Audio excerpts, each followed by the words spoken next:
What is going on, everybody? Welcome back to the channel.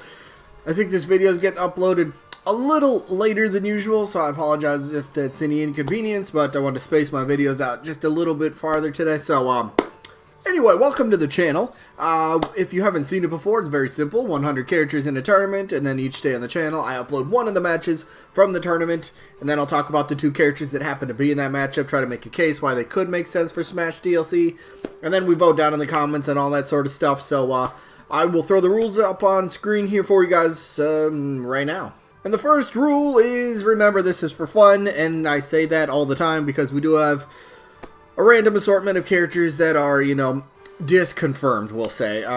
So, plain and simple, if you like a character, doesn't matter their current situation for Smash Bros, whether they're disconfirmed, whether they're Assist Trophy Spirit, whatever. If you like them, you can vote for them. It's totally fine. That's why those characters are in this tournament anyway. So, yeah. Remember, this is for fun. Another rule, though, you only get one vote per person. How do you vote? Down in the comments, simply type who your vote is for between one of the two characters in the matchup for the day. If you happen to like both characters, you can vote for both by simply typing both, or if you just can't decide who your vote's going to be for, you can just type both, then that works too. But the rest of the rules, though, double elimination tournament, meaning a character has to lose twice before being officially eliminated. Once we get to the results for each matchup to find out who the winner and loser is, if there's a tie in the votes, I'm going to flip a coin on camera. Fairest way to break the tie. And then each matchup, voting-wise, only lasts for 1 week. So today is Tuesday, meaning next Tuesday we will get the results of today's matchup. Fairly simple stuff. So with that out of the way, let's jump into the results and the matchup for the day. Alright, so we're going over the results from last week, which was Captain Syrup taking on Lloyd Irving. And I don't think most people will be surprised at how this outcome is, how it turned out because of, you know, speculation a lot recently, even though this matchup happened before the speculation, to be fair. But let's see, Lloyd Irving ended up winning this one, 43 votes to just 27 votes for Captain Syrup. So Lloyd Irving moves on a little bit farther into the winner's bracket. Next matchup he'll be taking on Shadow the Hedgehog, but that's matchup 122, and we're only on match like 52 or something today, so that's way down the line. We'll get there eventually, but again, Captain Syrup fans, she's still in the tournament. She's just in the loser bracket, so if she gets one more loss, then she's done. But she's still in it for now. There's the results. Let's go to the matchup for the day. Oh boy, we're going to have a little explaining to do with one of the characters. So today's matchup is Morrigan from Darkstalkers. I'm going to talk about it. I'll talk about her not being a good little girl or whatever that quote was Slackerz said. But she's taking on Rayman from Rayman. So, let's start off. Who's up first? Morrigan. Alright, so right away you're going to be like, too revealing, can't happen. There's an easy workaround around that, alright? You don't need to use this costume. It's simple. Characters have multiple costumes. They have different, somewhat, you know, different attire. You can work around that. And I know somebody will say it, probably multiple people will say it, alright, hey, Mai couldn't be in, Morrigan's definitely not happening. I get where he comes from, I really do. I mean, look at her, and then you can come to the easy understanding why people are going to think that.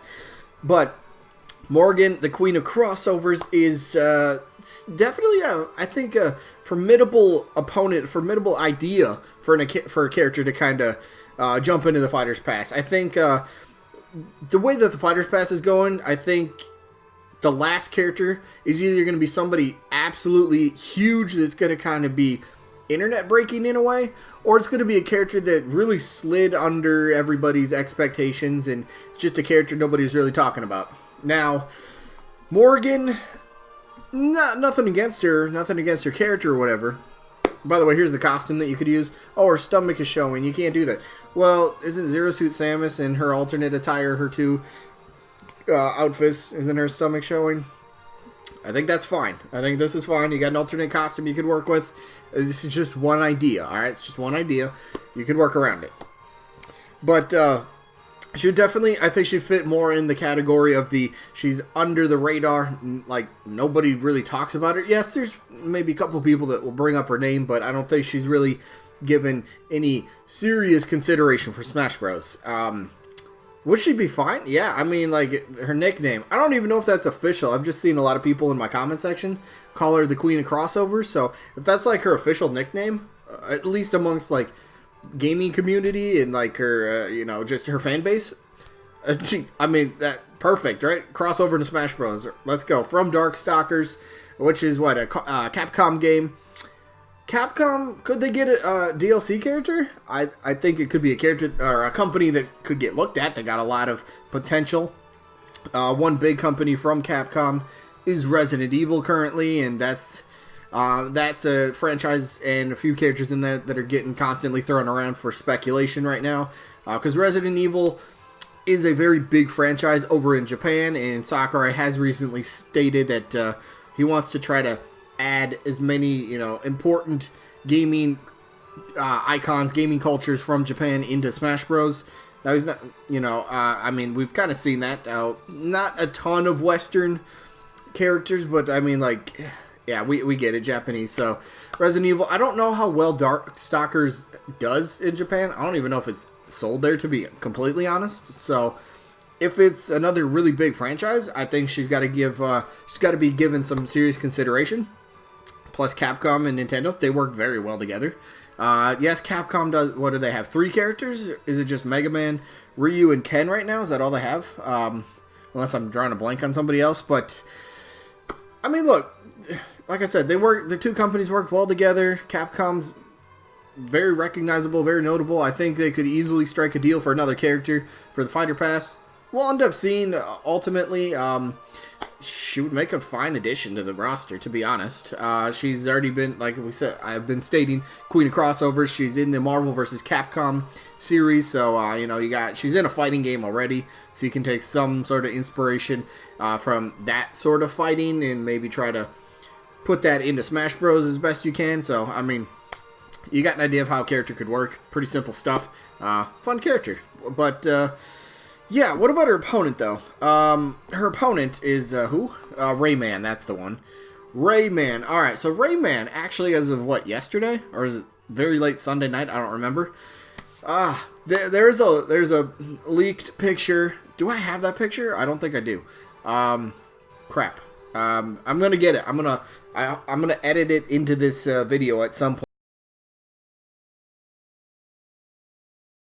But there's a leaked screenshot going around of Rayman. So, here's my big theory on Rayman potentially actually being in Smash. Yes, I know he's a spirit. I know. But what if, just roll with me here, and the big thing that I'm going off of, I think we all know this picture, right? This theory, this rumor. Rayman is frozen in the block of ice on the battlefield stage. I mean, like, you can make out what looks like it is Rayman. Like, he's got his eyes closed.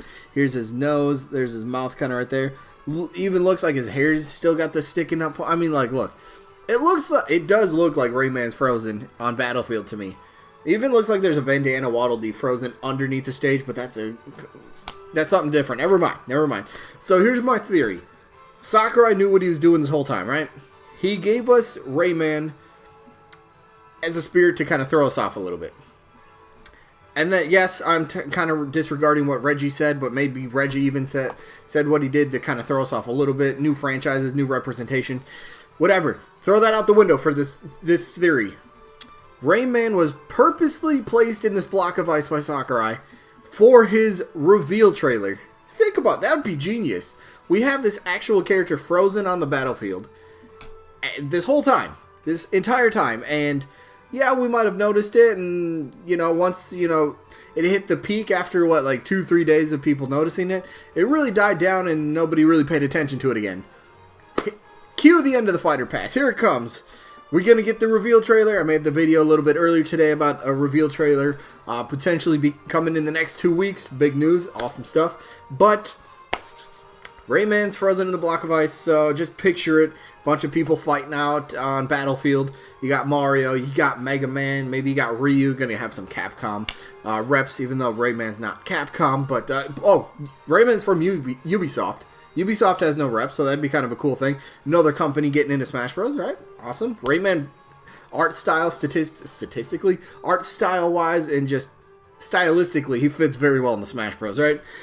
So you got your characters fighting it out on Battlefield, and then all of a sudden, you know, somebody goes to deliver a punch, or, you know, there's a big explosion or whatever.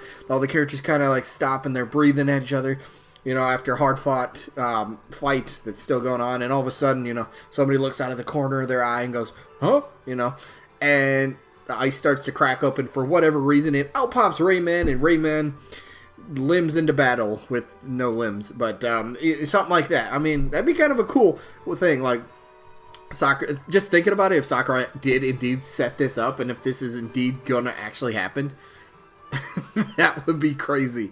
That would absolutely be crazy. So, I don't know. That'd be a pretty cool reveal trailer. It's been a year build up to, you know, it actually happening if it does. So, let's just go to the voting. Simple stuff for me today. I really like Rayman. I do. I think Ubisoft does deserve to have a rep. They got some good franchises, Rayman especially. We did have the Mario and Rabbids Kingdom Battle crossover a couple years ago. The two companies seem to work pretty well together. Rayman just fits so much better, in my opinion, than Morrigan would. So, Rayman's got my vote today. Simple stuff there. So, let me know who you guys are voting for down in the comments. Either Morrigan or Rayman or both. Those are your options. So, that's going to be it for this one. So, sneak peek for tomorrow. We have pretty much, yeah, she's not going to do well at all, but Nakaruru from the, King of Fighters, or is she Fatal Fury, or another SNK rep. Yes, she's a spirit, so pretty much nobody's going to vote for her, but she's still in here, alright? But Nakaruru is taking on Phoenix Wright from the Ace Attorney series, so we'll see how that one plays out. That's the matchup, and then the results for tomorrow are going to be for Nightmare from the Soul Calibur series, who's taking on Crystal, the assist trophy, from Star Fox. That is all I got today. I hope you guys enjoyed. Hopefully catch you guys on the next one. Peace out, everybody.